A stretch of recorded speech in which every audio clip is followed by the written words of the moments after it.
बाबा साहब अम्बेडकर जब आज़ाद देश का संविधान लिख रहे थे तो उनके जहन में सिर्फ एक बात थी कि इस देश के हर नागरिक के अधिकार बराबर हों, क्योंकि वोट सबका ही एक गिना जाता है। लेकिन क्या आज़ाद भारत का संविधान लिखते समय उनके जहन में ये बात आई होगी कि आज़ादी के 70-72 साल बाद उसी देश के नागरिक उनके घर में तोड़फोड़ करेंगे, सीसीटीवी तोड़ेंगे, गमले तोड़ेंगे और यहाँ तक घर के भीतर घुसकर भी तोड़फोड़ करने की कोशिश करेंगे। मामला मुंबई का है, जहां बाबा साहब का राजगृह नाम का घर है। वहां पर बाबा साहब अपनी ज़िंदगी के आखिरी समय में भी रहे और उन्होंने वहां 50,000 से ज़्यादा किताबों का संकलन किया था। कुछ उनकी खुद की लिखी थी, कुछ विदेशी साहित्य था, कुछ और ऐसा साहित्य था तो जनाधिकारों की बातें करता है। हिंदी से जुड़ी हुई कुछ अच्छी किताबें थीं। बाबा साहब का वो घर एक तरीके से देखा जाए तो दलित और बहुजन आंदोलनों की एक मिसाल है और दलित साहित्य से जुड़ा एक सबसे मुख्य स्वरूप है। जब वहाँ पर तोड़फोड़ होती है, कैसा आप सोचिए कि देश के भीतर मुंबई एक ऐसी जगह है जहाँ सबसे ज़्यादा सुरक्षा व्यवस्था रहती है और भीमराव अंबेडकर एक ऐसा नाम है जो इसने इस देश के कानून को बनाया है। सोचिए कि जिस आदमी ने संविधान बनाया है उसका खुद का घर सुरक्षित नहीं है, जबकि उसकी गिनती एक महापुरुष के तौर पर की जाती है। आप ये सोचिए कि अगर देश में पहले कानून मंत्री के घर की दीवारें सुरक्षित नहीं है तो आपके घर की बुनियाद कितनी कमज़ोर होगी। बाबा साहब अम्बेडकर के उस घर को तोड़ने वाले कौन लोग, वो कौन लोग हैं जो किताबों से भरे हुए घर से दुश्मनी रखते हैं, वो कौन सी किताबें वहाँ पर नई रखना चाहते हैं और कौन सी पुरानी किताबें हटा देना चाहते हैं। ऐसा क्या होता है कि लोग बहुजन साहित्य से और दलित साहित्य से दुश्मनी रखने लगते हैं। उनके घर में तोड़फोड़ की गई, गमले तोड़े गए, सीसीटीवी तक तोड़ दिया गया, जबकि ये जो जगह है इसको एक तरीके से देखा जाए तो ऐतिहासिक और साहित्यिक तौर पर काफ़ी पुरातत्व मानी जाती है। इसकी देखरेख भी मुंबई सरकार के हाथ में है।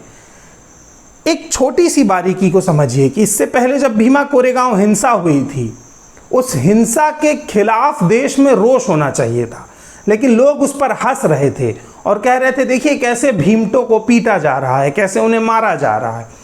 इस देश में जो दलित है वो अपनी मर्जी से दलित नहीं बना है। ये बात आप मानिए ना मानिए, बहुजनों के ऊपर जो अत्याचार किए गए, आज उनकी जगह उन्हें वापस से बेहतर समाज में स्थान मिले, इसलिए आरक्षण दिया जा रहा है।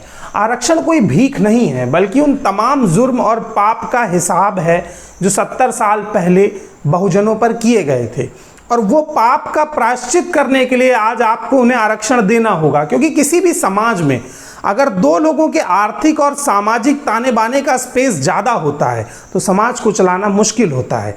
एक साथ समाज को बेहतरी से चलाया जा सकता है, लेकिन जिस तरह से पिछले 5 से 6 सालों में अंबेडकर की मूर्तियां तोड़ी जा रही हैं, अंबेडकर का साहित्य जलाया जा रहा है, अंबेडकर क्रांति के वीरों को पीटा जा रहा है।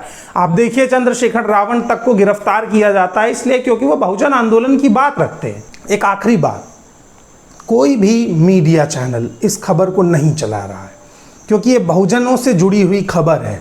बहुजनों की खबर का स्पेस मेन स्ट्रीम मीडिया में बहुत कम है और अगर है भी तो सिर्फ राजनीति तक सीमित है। उनके सामाजिक वर्चस्व की लड़ाई की कोई बात नहीं करता है। आपको ये बात समझनी होगी। श्याम मीर सिंह ने अपनी फेसबुक वॉल से ये पोस्ट शेयर की, तब हमें इस खबर के बारे में पता चला।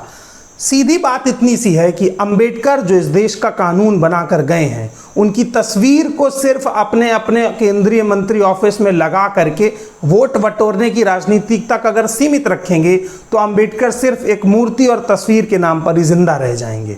लेकिन अंबेडकर की लिखी वो 50 किताबें अगर आप पढ़ेंगे और लोगों को समझाएंगे कि बहुजन होता क्या है और शूद्र कैसे बने, अंबेडकर के अंबेडकर बनने की लड़ाई कितनी लंबी थी, तो अंबेडकर आपके भीतर जीवंत होंगे। अंबेडकर की प्रतिमा अगर स्टैच्यू ऑफ यूनिटी की तरह बना दी जाएगी तो अंबेडकर जीवंत नहीं हो जाएंगे। अंबेडकर को जिंदा रखने के लिए उनके सम्मान और उनके साहित्य को जिंदा रखना होगा। और खबरें देखने के लिए बोलतंत्र को सब्सक्राइब कीजिए, बेल आइकन दबा दीजिए ताकि हमारी सारी अपडेट्स आप तक पहुंचे। और हमें बताइए कि अंबेडकर साहित्य से कौन से जुड़े रोचक तथ्य हैं जो आपको अच्छे लगते हैं। अगला वीडियो हम उस पर बनाने की कोशिश करेंगे। धन्यवाद।